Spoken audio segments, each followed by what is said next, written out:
Aujourd'hui, je vais vous présenter un livre de Johann Iacono, Le Stradivarius de Goebbels, chez Schletkin et compagnie, et dans le cadre du coup de projecteur qui aura lieu dans quelques jours. Alors, avec ce roman, nous sommes transportés dans les années noires de l'Allemagne hitlérienne. Félix Itterlin, qui est le narrateur, il est musicien dans une brigade de gardiens de la paix de Paris. Il est sollicité après la guerre par les autorités françaises pour récupérer un Stradivarius qui a fait partie des trésors de guerre qui ont été confisqués à Lazar Braun, qui est un musicien juif français et qui a été tué par les nazis.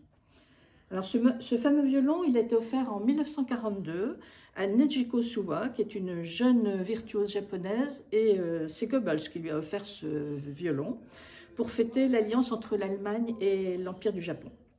Les Allemands sont persuadés à cette époque que la musique est l'art germanique par excellence et qu'elle doit être au cœur de la propagande nazie.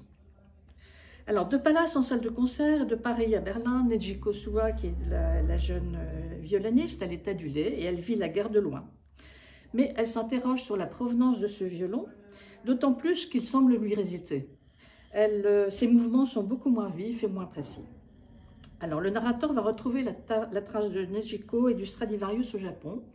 Et quand elle aura 82 ans, cette femme va lui confier ses carnets de notes et lui dévoiler son histoire. Mais par contre, elle va refuser de lui rendre le violon.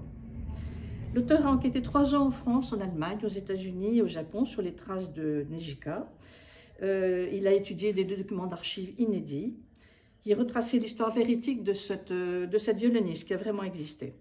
Et il va mêler les faits historiques, mais il va aussi mettre un peu de fiction dans les trous.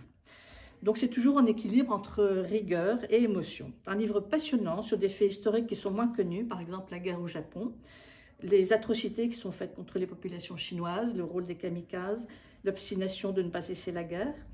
On découvre aussi la vie de cette jeune musicienne japonaise et on se pose aussi des questions sur la place de la musique et des musiciens dans la propagande nazie. Pour un artiste, faut-il continuer à jouer sous le joug nazi? Un très beau roman.